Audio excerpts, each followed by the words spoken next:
જય હિન્દ મિત્રો, કેમ છો બધા? હેલી એજ્યુકેશનમાં હું મહેન્દ્ર ભાટિયા આપનું સ્વાગત કરું છું. મિત્રો, ઘણા સમયથી ટેટ વનની પરીક્ષા લેવાઈ ગઈ છે, તેનું રિઝલ્ટ પણ જાહેર થઈ ગયું છે, પરંતુ અમુક કારણોસર ભરતી વિલંબિત થઈ રહી છે.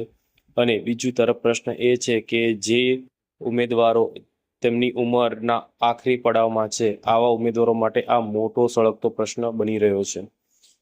આ ઉમેદવારોએ ઘણી બધી મહેનત કર્યા પછી ફરીવાર આવી અઘરી પરીક્ષાની અંદર આ લોકો ક્વોલિફાય થયા છે. તો આવા ઉમેદવારો રહી જશે જો ભરતી સમયસર કરવામાં ન આવે તો. મિત્રો, આપણે કશું જ કરવાનું નથી. આપણે ઘરે બેઠા ફક્ત ઓનલાઈન જે સીએમઓનું વેબસાઇટ છે ત્યાં રાઇટ સીએમઓ ખોલીને તમારે મેં જે આવેદનપત્ર તૈયાર કર્યું છે એ આવેદનપત્રનું લખાણ સીધું બેઠું કોપી પેસ્ટ કરવાનું છે. જેમાં મેં કંઈક આ પ્રકારનું આવેદનપત્ર તૈયાર કર્યું છે, જેમાં માનનીય મુખ્યમંત્રી શ્રી ગુજરાત સરકાર ગાંધીનગર વિષય, જેની અંદર 13,145 વિદ્યા સહાયકની જગ્યાઓ તાત્કાલિક ભરવાની માંગણીનો વિષય મેં રાખ્યો છે.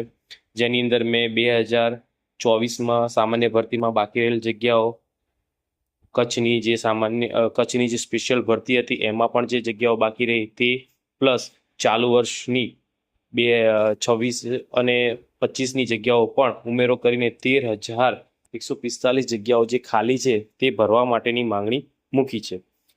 અને એ આવેદનપત્ર મિત્રો કંઈક આ પ્રકારે છે કે અતિ નમ્રતા સાથે અને દ્રઢ રજૂઆત સાથે રાજ્યમાં વિદ્યા સહાયક ભરતી બાબતે ગંભીર પરિસ્થિતિ ઊભી થઈ છે. વર્ષ 2024માં 5,000 સામાન્ય ભરતીમાંથી માત્ર 4,343 ઉમેદવારોની નિમણૂક મળી હતી, જેના કારણે 657 જગ્યાઓ ખાલી રહી છે. ઉપરાંત કચ્છની જિલ્લાની જગ્યાઓ છે, જેમાં 2500 જગ્યાઓની સામે ફક્ત 1,012 ઉમેદવારો મળ્યા હતા, જેના કારણે ત્યાં પણ 1,488 જગ્યાઓ બાકી રહી છે. આ ઉપરાંત 2025ની 5,000 જગ્યાઓ, ચાલુ વર્ષની 6,000 જગ્યાઓ બાકી છે. આમ અંદાજે 13,145 જગ્યાઓ બાકી છે. રાજ્યની પ્રાથમિક શાળામાં શિક્ષકોની અછતને કારણે વિદ્યાર્થીઓના અભ્યાસ પર ગંભીર અસર પડી રહી છે. ગ્રામ્ય અને અંતરિયાળ વિસ્તારોમાં એક જ શિક્ષકને અનેક વર્ગો સંભાળવાની ફરજ પડી રહી છે. બીજી તરફ હજારો લાયકાત ધરાવતા ઉમેદવારો વર્ષોથી મહેનત કરી રહ્યા છે. ઘણા ઉમેદવારો હાલમાં ઉંમરની મર્યાદાના છેલ્લા પડાવમાં છે. જો ભરતી પ્રક્રિયા વધુ મોડું થશે તો તેઓનું ઉત્તમ મેરિટ હોવા છતાં માત્ર ઉંમર મર્યાદાને કારણે નોકરીથી વંચિત રહી જશે. આ યુવાનો માટે અત્યંત દુઃખદ અને અન્યાયપૂર્ણ આ પરિસ્થિતિ બની શકે છે. આ મુદ્દો માત્ર રોજગારનો નથી, રાજ્યના શિક્ષણના ભવિષ્ય અને હજારો પરિવારોના સ્વાભિમાનનો પ્રશ્ન છે. અતઃ આપ શ્રીને નમ્ર પરંતુ મજબૂત વિનંતી છે કે કુલ 13,145 જે બાકી રહેલ જગ્યા છે તેને તાત્કાલિક ભરવામાં આવે, એવો નીતિ વિષયક નિર્ણય લેવામાં આવે અને સંયુક્ત ભરતી જાહેર કરવામાં આવે, જેથી અને આ પ્રક્રિયા ખૂબ જ ઝડપથી કરવામાં આવે, જેથી ઉંમર મર્યાદાના મુદ્દે જે ઉમેદવારો રહી ગયા છે એ પણ બિચારા લાગી જાય. રાજ્યના વિદ્યાર્થીઓ અને યુવાનોના હિતમાં આપ ત્વરિત અને હકારાત્મક નિર્ણય લેશો તેવી અપેક્ષા સાથે આભાર સર. તમારે તમારો નામ, તમારો મોબાઈલ નંબર અને ટેટ વન પાસ ઉમેદવાર આવું લખીને આ અરજી કરવાની રહેશે.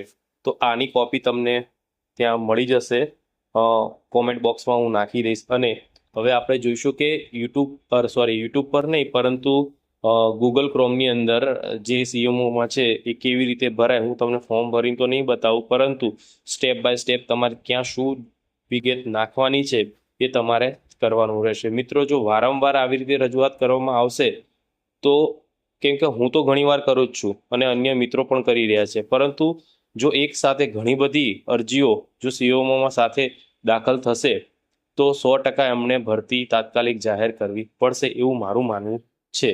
તમારા શું માનવું છે મિત્રો, એ પણ તમે કોમેન્ટ બોક્સમાં જરૂરથી જણાવશો. આ એક નાનકડો પ્રયત્ન છે, કદાચ રખીને સક્સેસ થઈ જવાય તો મિત્રો ચોક્કસથી વિડીયોને શેર કરજો અને તમારા ફેમિલી મિત્રો કે જે બી ઉમેદવારો છે એ લોકો થકી આ વિડીયો પહોંચાડજો, જેથી તેઓ પણ આ એપ્લિકેશન કરી શકે. અને મિત્રો, આની અંદર કોઈ કોમ્પ્યુટરની જરૂર નથી, તમારે તમારા મોબાઈલમાંથી જ આ અરજી કરવાની છે અને એકદમ સરળ છે, બરાબર. તો તો કોઈ પણ મિત્રો બાકી ના રહેતા બધાએ તમામે તમામ આ ઝુંબેશમાં સામેલ થવાનું છે અને દરેક ઉમેદવારે આ અરજી કરવાની છે, જેથી વહેલી તકે ભરતી જાહેર કરવામાં આવે. તો મિત્રો ગૂગલમાં તમારે સીઓમો ટાઈપ કરવાનું છે. જેવું સીઓમો ટાઈપ કરશો એટલે તમારી પાસે ઓપ્શન આવશે, એમાં બીજા નંબરનો ઓપ્શન રાઇટ ટુ સીઓમોમાં તમારે ક્લિક કરવાનું રહેશે. એ કર્યા પછી એમાં પહેલું જે ઓપ્શન છે એની અંદર ટીક જ કરેલું હશે, એમાં તમારે પહેલામાં નામ, તમારું જે પણ પૂરું નામ હોય એ નામ તમારે લખવાનું રહેશે. પછી ઓક્યુપેશનનું ખાનું છે, ત્યાં તમે જે પણ જોબ કરી રહ્યા છો, ડૉક્ટર છો, વકીલ છો કે એક્સ સર્વન્ટ છો, એ તમારે સિલેક્ટ કરવાનું છે. અધર હોય તો અધરમાં તમે સિલેક્ટ કરી શકો છો. એના પછી તમારું એડ્રેસ સિલેક્ટ કરવાનું છે, તમે ક્યાં રહો છો. ત્યારબાદ તમારો મોબાઈલ નંબર વેલિડ જે હોય એ લખવાનો છે. પછી તમારો ડિસ્ટ્રિક્ટ છે, તાલુકો છે અને વિલેજ એની જાતે સિલેક્ટ થશે. ડિસ્ટ્રિક્ટ સિલેક્ટ કરશો એટલે તમને ઓપ્શન મળી રહેશે બધા. સબ્જેક્ટની અંદર 10 શબ્દોની અંદર તમારે લખવાનું છે. મેં ટાઇટલ ઓલરેડી લખીને આપ્યું છે. ડિપાર્ટમેન્ટની અંદર તમારે એજ્યુકેશન ડિપાર્ટમેન્ટ સિલેક્ટ કરવાનું છે, કેમ કે આપણે એજ્યુકેશન ડિપાર્ટમેન્ટમાં અરજી કરી રહ્યા છે. મેસેજની અંદર મેં જે મેસેજ લખ્યો છે એ બેઠો મેસેજ તમારે કોપી કરવાનો છે, જે હું તમને ડિસ્ક્રિપ્શન બોક્સમાં આપી દઈશ. ત્યારબાદ તમારો ઈમેલ આઈડી અને સેન્ડ ઓટીપી આપશો એટલે તમારા રજિસ્ટર ઈમેલ આઈડી પર ઓટીપી આવશે. એ ઓટીપી તમે સબમિટ કરશો એટલે તમારી અરજી પહોંચી જશે અને જ્યારે અરજીનો નિકાલ આવશે ત્યારે તમને ટેક્સ્ટ મેસેજ મળી જશે.